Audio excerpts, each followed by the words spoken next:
All right, here we go. Let's bang chapter 12 out. Recruiting, selecting, and training. This is not an easy thing for sales managers. Recruiting, selecting, training. So this is from trying to find new all the way through to their existing salespeople and keeping them on the top of their game. This is probably the areas that sales managers spend a significant amount of time and probably have the least effectiveness of their results. Let's go to chapter 4 here. So we're starting off with recruiting and selecting, and we really want to, on the front end of this process, establish, okay, who's in charge, who's involved, look at the job, what kind of criteria do we have here, do we have a pool, is it going to come from internal or external, and then how do we evaluate applicants? Okay, this is not an easy not easy. Okay, we just went through that. All right. Part of the issue is when you're out in the field, is it HR who's finding the new salespeople, or is it the sales manager who really knows selling and knows what's going to work for a particular territory or a particular situation or a particular client? And then if it's not one or the other and it has to be a combo of both, who's coordinating? And this is the issue. If you do not have a good set of, candidates coming through at all given time, where if you have a salesperson and they leave your territory, okay, they go to a competitor, they switch jobs, they get promoted, you then have a hole in your territory. Well, how long is it going to take you to fill that hole? Because remember, with the salesperson being on the front lines, if you don't fill that hole, you're going to get no revenue from that particular area. It's a hell of a lot easier for competitors to come in and fulfill needs if you're not even at the table to offer or find out what's going on. It's really challenging. So we're looking at some kind of job analysis. We're looking at the job description, what's needed. Okay, that's job analysis, job description. And then we're figuring out on the criteria, okay, what does this position need? Okay. All right, here's another really big sticky area. Internal versus external. Internal, in my opinion, is really the best way to go. If you constantly are hiring every 6 months, every 9 months, maybe once a year, you have new players coming in. It's almost like in the NFL with drafting players. You draft all these players in the draft, okay? They become part of your team, and their real impact is probably not the first year, but probably their second or third year, right? Just like in that scenario I was talking before where there's a hole and you're wondering how long it's going to take to fill that hole, you should have that next salesperson up mentality that should be drafted from internal sources or come from an internal source. So there would be little to no gap. Little to no gap. Because you need a salesperson in the territory, and it's a heck of a lot easier to already have people on the bench doing other activities that you can promote through the chain. Now, of course, there are external sources. You can get referrals from other firms. You can put ads out. You can use LinkedIn. You can get, Indeed. There's multiple ways to get people external to your organization into your sales staff. But I almost see this as whether you draft them or find them, externally, or where they come from some other department other than sales internally, I almost think there should be an internal training program where these people are ready. They're either helping an account already or they're part of the inside sales team and they can be promoted to, a more lucrative outside sales job. When we talk about outside, there is a big plus to hiring someone from the outside if they already have work experience. There's less training, and they already have a client list. They already have relationships, right? The downside is culturally, they might not fit. Meaning, your firm could be very, very new school, and they could be coming from a firm that's very, very old school, or at least significantly more old school than your firm. And then culturally, they're not a good fit. You might also have an issue where if you're hiring someone externally and they're an all-star, or he or she might be job hunting companies, and they might not stay for the long term. All right. When we think about the selection process, right, being methodical, well, we have an application, we have a personal interview, we check references, we do psychological tests, which yesterday I sent you a link. I want you guys to do your own psychological test. It will take about 20 to 25 minutes to get through those questions. I suggest you do that uninterrupted. I suggest you do that all in one shot. And then just like a topic talk, you're going to do a one page only review of your psychological test. You're going to talk a little bit about the process. You're going to talk mostly about your results. Were you surprised? Were you not surprised? Was it weird? What did you think about the categorization that the survey, that the aptitude skill test gave you?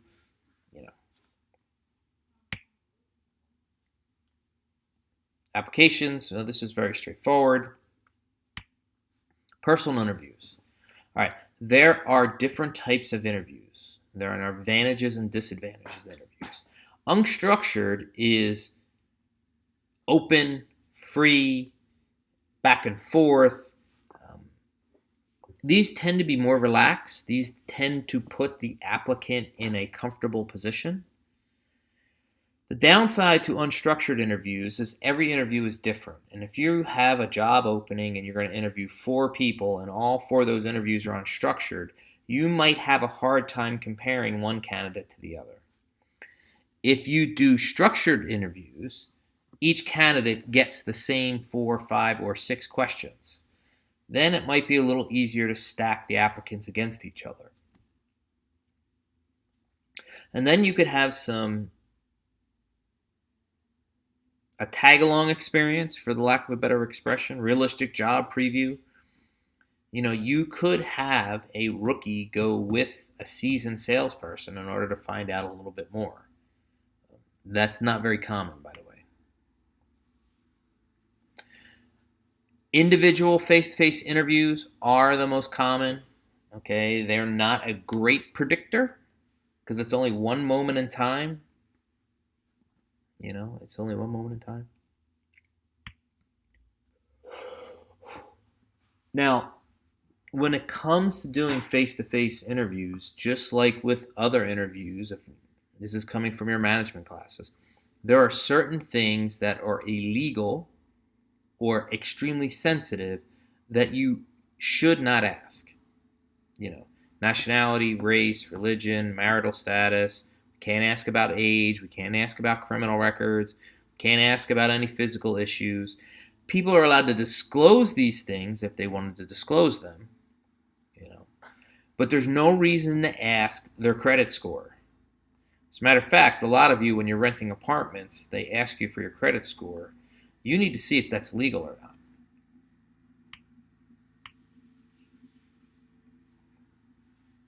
Now, tests. It's pretty tough to make a decision based on one psychological test in one moment in time, whether this is really going to be the end-all and be-all of whether I should hire someone. To put it into perspective, some of you may have done really, really well on your SATs. Some of you may have not done all that well on your SATs. But SATs and their scores have shown time after time they are not a very good predictor of ultimate college success. Meaning, just because you have an higher SAT doesn't mean you're going to be the valedictorian.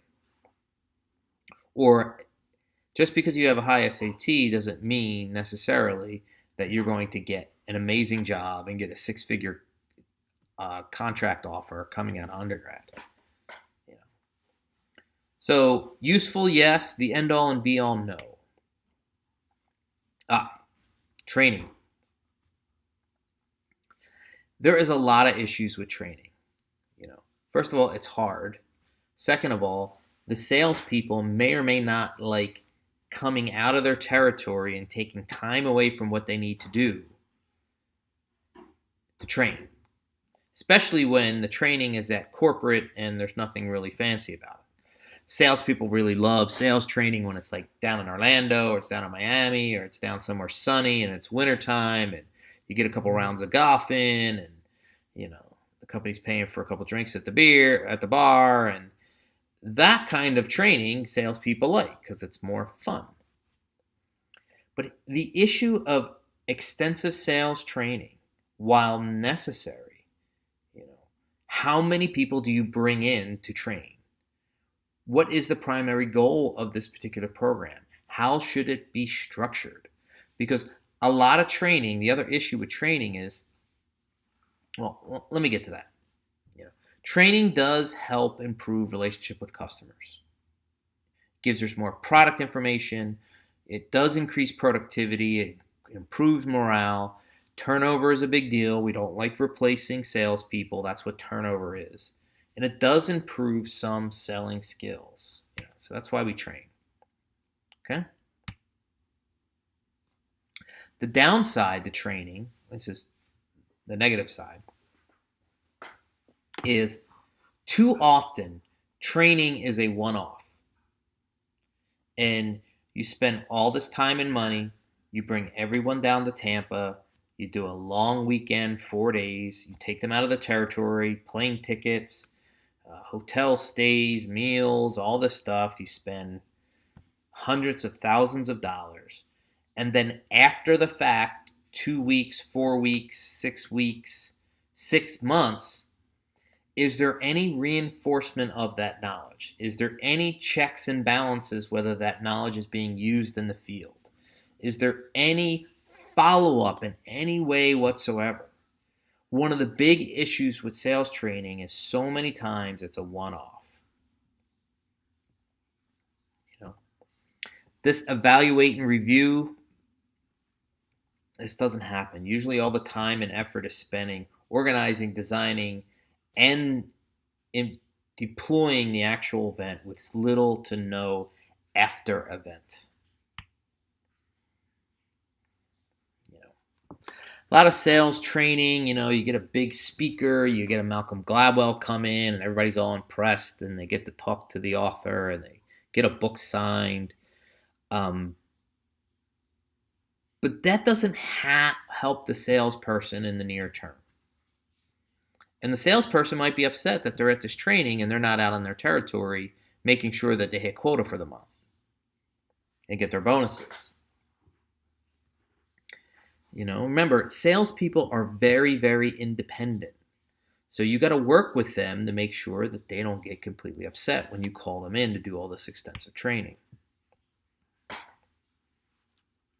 Now, depending on where they're at in their career is whether everybody needs the same training or not. Some new recruits and some super experienced salespeople need different types of training.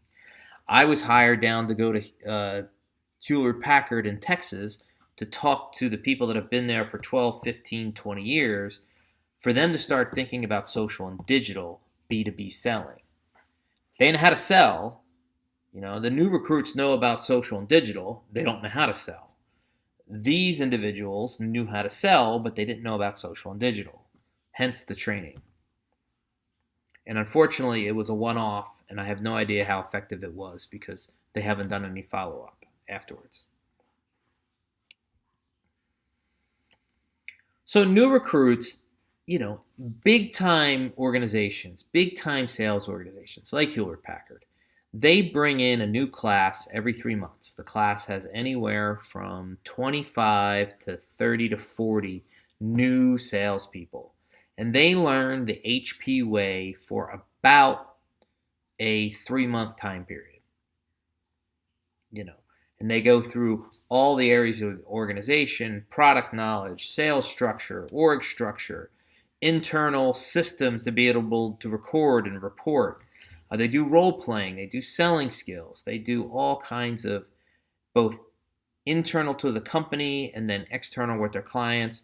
They do some job following. They actually go out with salespeople on calls so they can have like a mentoring experience. This is all part of the new recruit.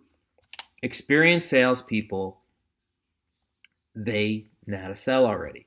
They might need something more specific, like social or digital, or this new product that's coming down the line, or something that's going to go company-wide and everyone needs to be involved with it. In general, when we talk about training, we're looking at product knowledge, obviously. We're looking at any kind of market, industry information or details. A lot of it could be skewed towards company, either policies or systems or information, or like if the company's going to get a new CRM system, that's an excellent sales training meeting. Time and territory management, of course, legal, ethical stuff, technology, hey, that's me. Any kinds of special training topics, particularly handling objections, closing techniques, those kinds of things. When we talk about sales training methods, we can talk about on the job, we can talk about web-based, we can talk about classroom, and then we can also talk about role-playing. Now, I'm going to get to the Exhibit 1212 in a second. That's how we'll end up. On the job, most of the time when we say on the job, we are usually saying something negative, which means there isn't that much formal. But there is a lot of on-the-job training that is formal, especially if it's done well, such as you're teamed with other people, there are regular meetings, there are interactions, there is mentoring, and there is some peer-to-peer communication. Web-based, yes, webinars are a fantastic way to do training. It's a hell of a lot cheaper than bringing everyone down to Tampa or everyone out to Scottsdale to bring everyone together. In addition, they can stay in their territory and they could use downtime or dead time, traveling between one city to the other, and you're in an airport. That's when you can get your training in, where you would just be wasting time, reading a magazine or reading a book. The downside to this is it's not very interactive.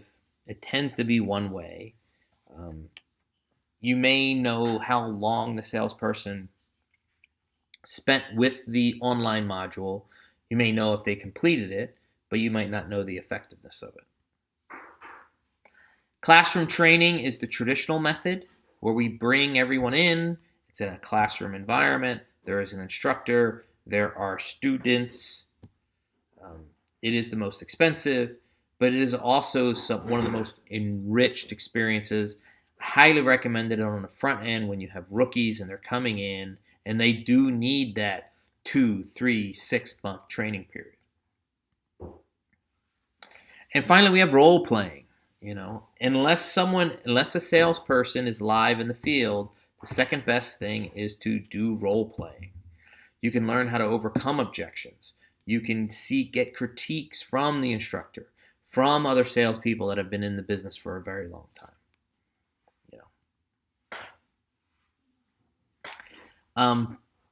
Measuring, I've already said, it's very expensive.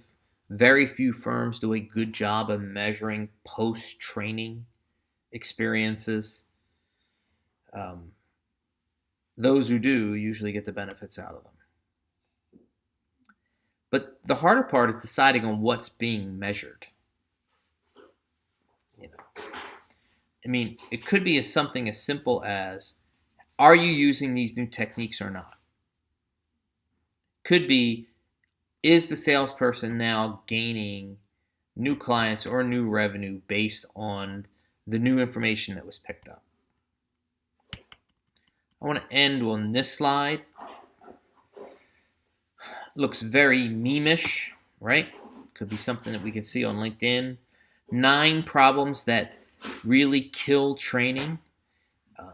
Training cannot solve bad culture. You could have someone come in who's new school and the firm is very old school, and that's not going to fix it if the compensation systems and the culture is still very much old school. Many experienced salespeople are not open to learning new skills or new anything. Many times managers are not in support or directly involved with the training program. This is coming from a different part of the organization. It's coming from HR. It's coming from somewhere else. The sales manager's like, eh. So if the person you directly report to is not excited or doesn't value the training, the salesperson is not going to value it either. You could have an outside person coming in and teach something that conflicts with culture or methods that's currently established in the firm. Training is interesting. It is something different, but it's not directly relevant to what the salespeople need at this given moment. The format, for instance, all the training involves role playing, but yet the company uses webinar-based technology to deliver it. There's a mismatch there. Sometimes we overused web or e-learning. I've already mentioned this a number of times that there's little to no follow-up with the training, and then also, finally, that the trainer or the coach or the teacher has a hard time connecting or relating to the particular sales team. Okay? So that is chapter 12. I thank you for your time. We are going to go through any of these questions on Monday.